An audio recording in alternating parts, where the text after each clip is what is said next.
फजा में उड़ रहे जहरीले जुगनू क्यों नहीं दिखते, जहरीले जुगनू क्यों नहीं दिखते, किसी भी हादसे के सारे पहलू क्यों नहीं दिखते, किसी भी हादसे के सारे पहलू क्यों नहीं दिखते। जो माँ को याद कर परदेस में आंसू बहाता है,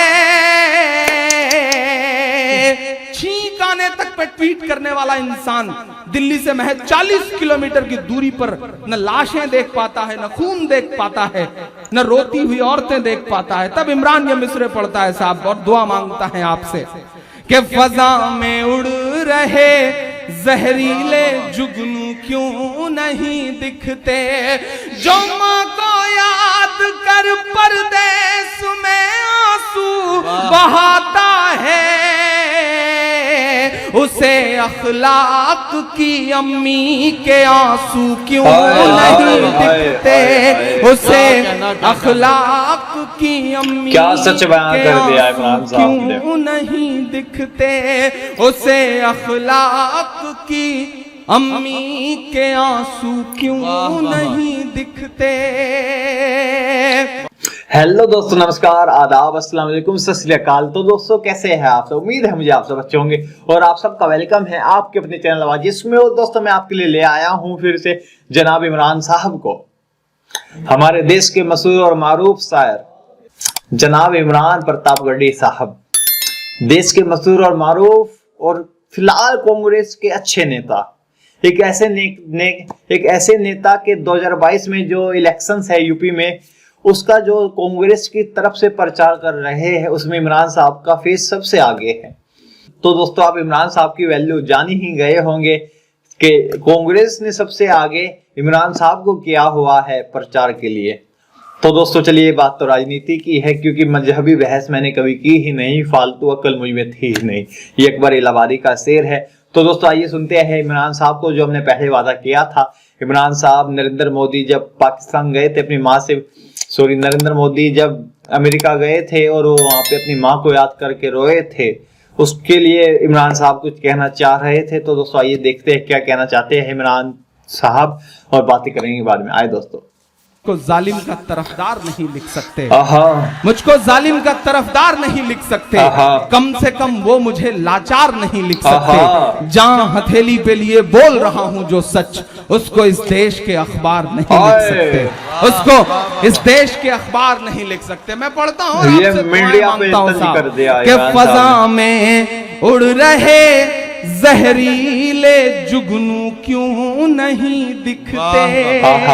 फजा में उलेमा का एक डेलीगेशन बुला करके साहब कहते हैं कि रात के 12 बजे हमारे दरवाजे आपके लिए खुले हैं। दूसरे दिन बिहार से गिरिराज जी कहते हैं कि हमने जो ट्रेवल एजेंसी खोली है उसमें ये टिकट रखा है, पाकिस्तान चले जाओ। तीसरे दिन साक्षी महाराज कहते हैं कि ये टिकट पकड़ो और पाकिस्तान चले जाओ। फिर एक अजीब अजीब शक्ल वाले कुछ और चेहरे इस तरह बोलते हैं।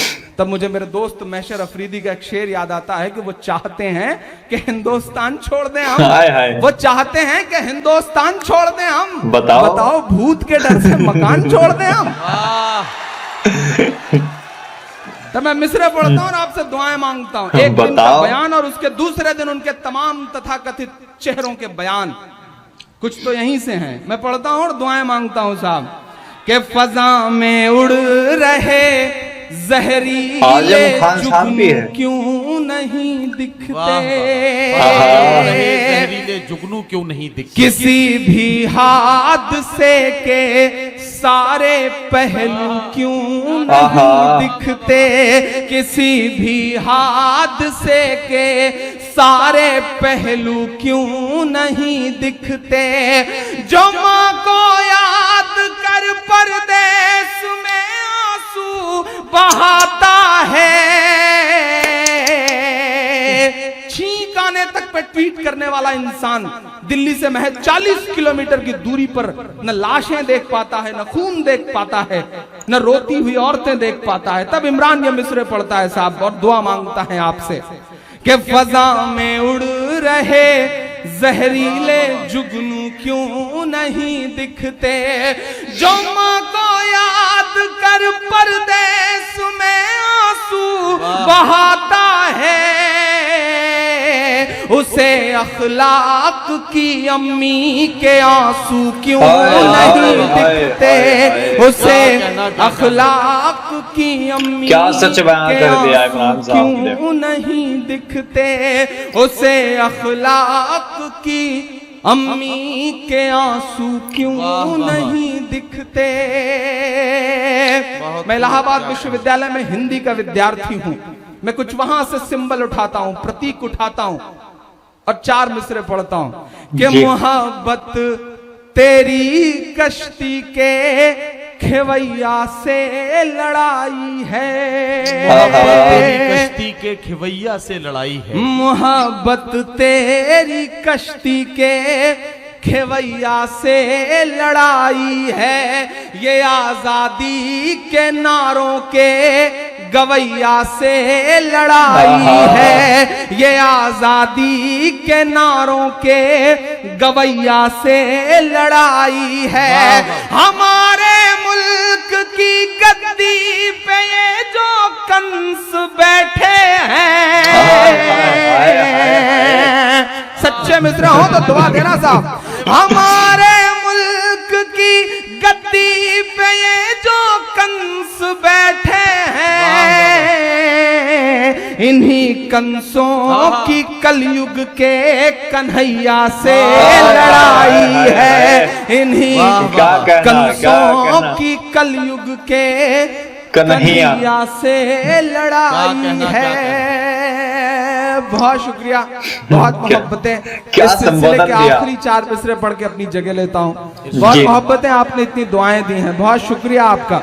मैं 4 मिसरे पढ़ता हूँ, बहुत अच्छा सुन रहे हैं आप, बहुत मोहब्बतों से सुन रहे हैं आप। मेरे 4 मिसरे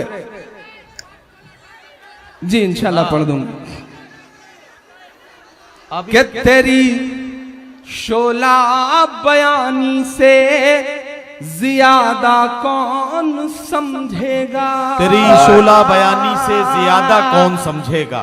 मुझे याद है कि बीच में बहुत जज्बाती होकर के आजम भाई ने एक बात कह दी थी कि दुनिया को बहुत तकलीफ है मुझसे, तो कोई मुल्क अगर मुझे लेने को तैयार हो तो मैं छोड़ दूं, मैं वहां चला जाऊं। मुझे वो स्टेटमेंट याद है, बहुत बहुत कौंधा था मेरे जहन में। बहुत कुछ लिखा हम लोगों ने, तमाम दोस्तों ने फेसबुक पर, सोशल मीडिया पे। उसके बाद आजम भाई अल्लाह को कुछ काम लेना था शायद आपसे, बहुत बड़ा काम लेना था अल्लाह को आपसे, वरना रामपुर से निकाल के अलीगढ़ क्यों जाते आप। अलीगढ़ में इतना सब कुछ झेल करके बाबरी मस्जिद की शहादत के बाद सर पे कफन बांध के क्यों निकल पड़ते आजम खान। कुछ तो बात थी, अल्लाह को शायद बहुत बड़ा काम लेना था, और वो काम आज बड़ी बड़ी इमारतों की शक्ल में आप सबके सामने है। मैं 4 मिसरे पढ़ रहा हूं, ये कुदरत के इशारे हैं साहब, हम समझते हैं इसे। हद तो यह है कि इस देश की सियासत का एक और चेहरा समझता है इसे। अगर इमरान उसे पिरो सका हो तो ये जो मेरे बुजुर्ग बैठे हैं, इनकी पेशानी की झुर्रियों में जो दर्द मैंने महसूस किया है, वो अगर 4 मिसरों में ढल सका हो तो दुआएं देना। नई पीढ़ी भी मुझे दुआएं दे साहब।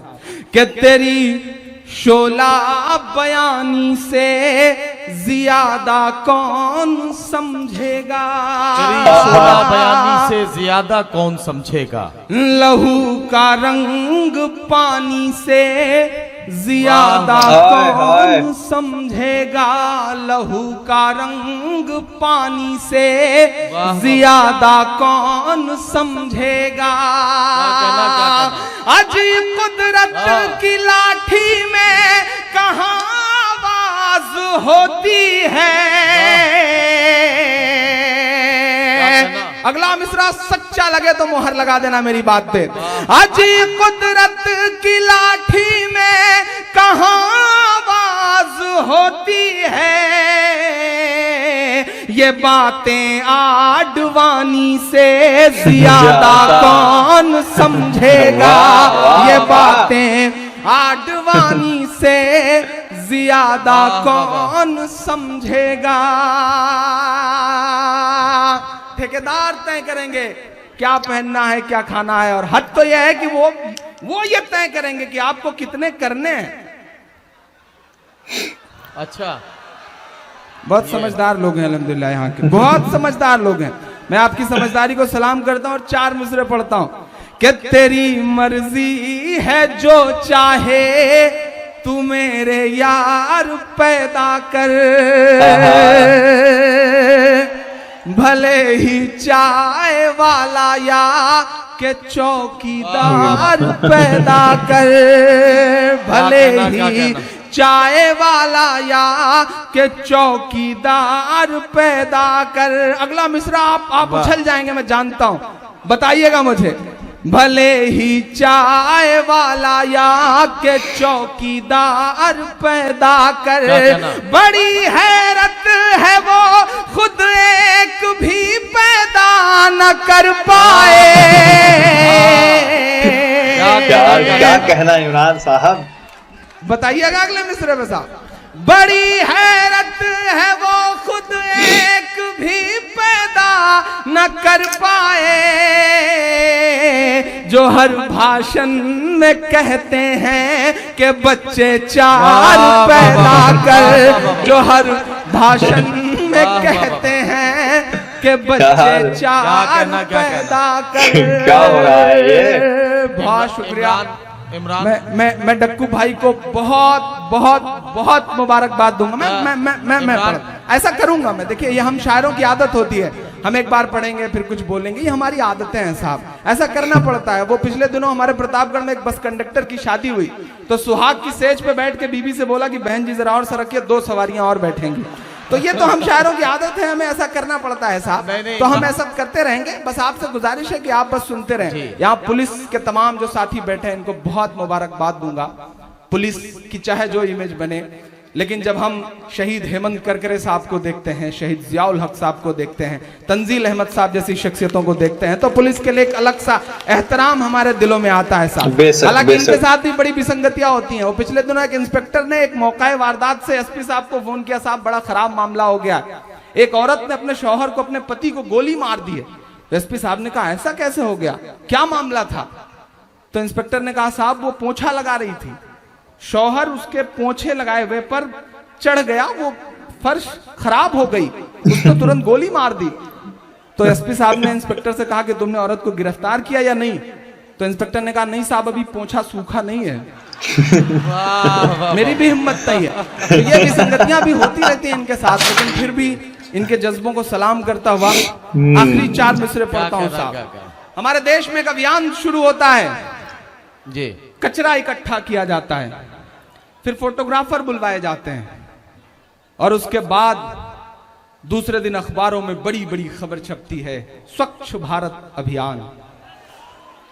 मैं 4 मिसरे पढ़ता हूं साहब कि किसी भी मौलवी से या के साधु से न छूटेगा, किसी भी मौलवी से या कि साधु से न छूटेगा, किसी भी मौलवी से या के साधु से न छूटेगा। आजम भाई, हमारी टोपियां पहनने से इनकार करने वाले लोग जब अबू धाबी गए तो शेख जायद मस्जिद में गए, मस्जिद तक में गए, तो मेरे प्रतापगढ़ में एक बुजुर्ग ने खबर पढ़ करके अपने बेटे को बुला के बहुत डांटा और कहा अब तो इब्लीस तक मस्जिद में चला गया, कम से कम तू तो नमाज पढ़ने के लिए मस्जिद में जाया कर।